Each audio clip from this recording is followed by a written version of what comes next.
Hey there, it's been a year since I've last made one of these Sonic Sperg-Out episodes, maybe more than a year, because frankly I've kind of lost interest in the Sonic series and a lot of video games in general, but one thing has lured me back into this fold to do another episode, and it's the big Sonic-related topic these days. It's not a video game. We've got, last I checked, only one Sonic video game known to be upcoming, which is a spin-off involving racing, and I don't even know if it's all Sonic. I just really don't care. But the big Sonic topic on people's minds, as of now, is the revealed movie design. It's gonna be a live-action / animated movie, with Sonic obviously being the animated CGI part. And I figure since a lot of people are talking about this, expressing their opinion, I'll express my opinion on this too. Now, ahead of time, I don't think of this as a defense of the Sonic movie design. It's more of just a rationalization about why they've done this and why they chose to go in this direction. Because, I mean, I'm so out of this loop, and, voluntarily out of this loop, that I don't really care either way. It's just the sort of thing that might as well talk about because it's there, it's Sonic-related, and it's somewhat amusing in an ironic way. And so, my thoughts are just kind of meh, but I might as well talk about it from an artistic and business perspective. So, I mean, don't read too much into this opinion. So, as you can see from the title I gave this episode, I'm probably saying what everyone else is already thinking. This seems catered to the sexually oriented side of furry culture. That is, this is for people who have sexual attraction to anthropomorphic animals, or that sounds like an accusation. This looks designed for people who have sexual attractions to anthropomorphic animals. I'm not judging these people, I'm not judging the artists who worked on this movie, but I'll just say, this looks like the sort of fan art that's done for that sort of person. They gave Sonic a more realistically sized human-like body, and they made him toned, so that's what many would consider an attractive body, myself included, except I'm straight, but I do like athletic bodies, obviously on people, not on anthropomorphic animals. So that's what this looks like to me, is it looks like more sexualized, humanized Sonic fan art that I've seen. Not that I went out and looked for it deliberately, but it looks like the stuff I've run into. And I'll say this, in terms of fan art I run into accidentally, that's pretty low on the cringe scale. At least those sorts of pictures can be done well, and at least athletic bodies are something that are considered normally sexy. At least it's not farts and diapers and inflation, that shit. So, again, not judging too much, but let's just say it's more normal than some other fetishes. But here's the thing, why'd they do this? Why did they cater to that sensibility?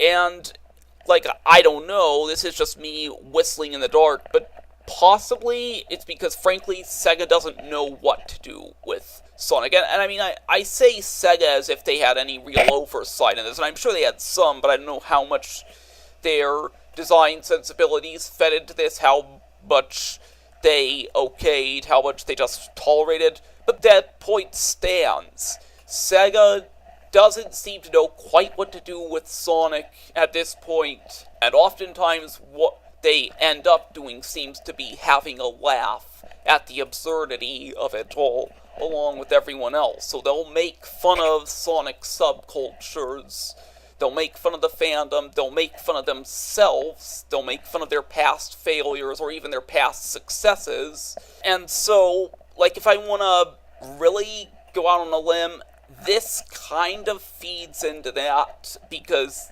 that is part of Sonic's image. It's not the sort of thing Sega maybe would have chosen to be part of their image, but it's the sort of thing that they can either ignore or embrace. And a lot of people will say you might as well ignore that side of the fandom. It doesn't really reflect what the games are like, so why should it be part of Sega's business plan to cater to that? And to that I say I understand this protest, but at the same time, Sonic has always had a component to it that is trying to reach people's sensibilities and be cool. And as much as this seems fringe and not cool, what was cool when Sonic did it at his start is not cool now. Like back in the 1980s and 1990s, you could have a character who was both an anthropomorphic animal and totally radical. Like, we had the Ninja Turtles, we had copies of the Ninja Turtles, there were a lot of other hip mascots, so Sonic fit in back then. Not so much now. At some point, that ceased to be considered cool. And I mean, cool is so subjective anyway that it's not the sort of thing that I want to dwell on too much and hold against them. But the bottom line here, Sonic was designed to be cool. That's who he is. Like, I agree with the people who made that video, the first level event-free Sonic game. And this is going to be a controversial opinion to Sonic fans, but I agree. Sonic is not about playing well. Sonic is about being a cool character, first and foremost. That's his gimmick. And so he's had some pretty crappy moments, and I think Sega's willing to put up with those crappy moments being in their games, because so long as it's cool, they don't care if it's good. So that's my opinion. I know it's controversial, but it's not unique to me by any means. Like, I think, having gone back and played the Genesis games that are supposed to be the gold standards, there's some really shit moments in there. And so, I mean, shitty moments in otherwise competent games, like, that didn't start with Big the Cat. That shit was, like, Big the Cat's pretty bad, but so was Marble Zone, I think. So, that's the thing. When Sonic doesn't have the hipness to go on anymore, Sega doesn't necessarily have a good idea of how to make him appealing again. And you might say, well, just focus on making a good Sonic game. The thing is, well, I won't go as far as to say there's no good Sonic game. At this point, I'd say there's no good Sonic game template, because the series has tried several things. A lot of them fail, but the few that worked don't really go together. You've got classic Sonic, whose level design is built often around I won't say punishing people for going fast, but punishing people for going fast without being skilled at maneuvering, and also making it a challenge to get up speed, because if you didn't do that, levels would be too short. And then you've got modern Sonic, who's got a boost built in. He can see ahead of him because he's usually got the camera behind him, and so dodging things isn't really an issue. Getting up speed isn't really an issue, so it's more about having a wild ride than just getting forward. So the two don't mix, really. At this point, they treat classic and modern Sonic as different characters, even when they're in the same game, because they just play too different, and at this point, there isn't a clear idea of which to follow. Actually, I rephrase that. Based on Sonic Mania being a success, classic Sonic will probably be seen as a bit more marketable, at least for now, but who knows what the future holds. Bottom line is, Sonic doesn't have a clear niche to fit into to serve today's game culture, and so they kind of had to flail around in the dark. And so making a character based on sexualized furry sensibilities, I mean, it seems wrong, but I mean, a lot of people mocked them when they did the create your own character bit in Sonic Forces as well. I actually made a whole episode about that, and my take on it was that it wasn't even as good as some of the ridiculousness you see in fan characters because they just had so few options available. But see, that's the thing. Sega likes listening to fans and doing something with what they see based on what their fans are doing. Probably not what we would really want, or probably not what all people would really want, but that's because Sonic fandom is so huge, you can't please one side without irritating another. So, I mean, bottom line, does the design appeal to me? No, it doesn't necessarily nauseate me, but it's not the sort of thing that I would have chosen, and it doesn't make me more interested in this movie. I will say that it won't turn me off of this movie if they do other stuff well, because frankly, the one thing that I think is competent about Sonic these days is writing. Not always. I know a lot of people have bad opinions of those, not bad opinions, negative opinions of those guys who wrote Sonic Colors and Happy Tree Friends. I forget who they were. But I really liked Sonic Boom's writing. I really liked the Twitter writing. I liked the writing in what I've seen at the LEGO Dimensions level. So I don't think that this movie could be a failure, if only because writing is the one thing that is sometimes competent in Sonic games these days. And I'm not counting the Sonic Mania engine and gameplay because that's outsourced. But this could be good if only because the writing could save it and I don't have to play it. So I don't have to worry about bad game mechanics in a movie. I just have to worry about whether it tells a good story.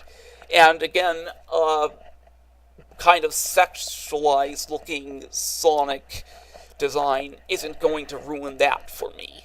It just doesn't excite me in the present hour. At the present, it doesn't excite me. So I'm rambling at this point. There's an audience for this. I'm not it. It's probably not as big an audience among Sonic fans as people like to joke about, but there is an audience for this. It's something new, I'll say that. It's something that they haven't done with Sonic before, and it's something that I guess kind of fits the character. I mean, he's athletic. A guy who's meant to run fast should be athletic looking, I guess, if they're going for a realistic take. One thing I will say, at this point I don't see why that had to be CGI.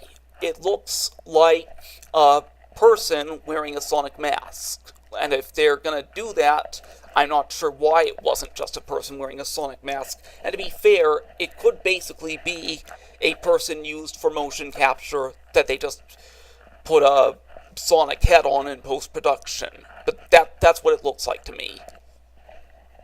And so, it's obviously controversial, it's obviously something that is going to get people talking, but I mean, that's kind of the point, get people talking. Like, feeding trolls is a viable business tactic these days, and so you can consider this trolling, but that doesn't mean it doesn't work. And when I say trolling, I don't necessarily mean that it's not the real design. I'm not saying it's a hoax. This could be the real and final design. Of course, it could also be something released to test the waters, see how people react, and then retool if the reactions are bad enough, which it seems like they are right now. But it could be the final design. The important thing is, people are going to check this out of morbid curiosity. They're going to keep looking at this movie. They're going to keep looking into it based on their curiosity being piqued, even if they think it looks crap. A lot of people are going to see this who think it's looking bad, because it's just a sort of this I've got to see sort of thing. So I mean, it's a sort of thing that works on some level, but I guess we'll have to wait and see whether any of it's actually good, which is kind of like the going opinion for Sonic as a whole these days. Like, I'll say this, going back to my opinion of the games, Like, I don't hate them. Like, there aren't very many Sonic games that I absolutely hate. I just don't love them enough to keep playing once they get hard. That's my opinion of the Genesis games. If they had a save feature, I'd do it. And a lot of people say, just play the mobile ports by Taxman. Look, I don't have a big iPhone, so that doesn't really work for me. If they released that sort of game, like for Steam, that sort of port on Steam, I'd play it. But without a save feature, it just isn't worth it to me to keep going through that. Some challenges are worth rising to because they're fun enough. Sonic games are just not fun enough for me. They're fun enough to play when they're easy, but not when they get harder. So, that's my stand. I can imagine a Sonic game being released in the future that I'll like, but it's just a big if at this point. So, thanks for listening. Leave your thoughts if you like, even though people have pretty much exhausted, expressed their opinion on movie Sonic design at this point. They can leave thoughts if you like. Alright, bye.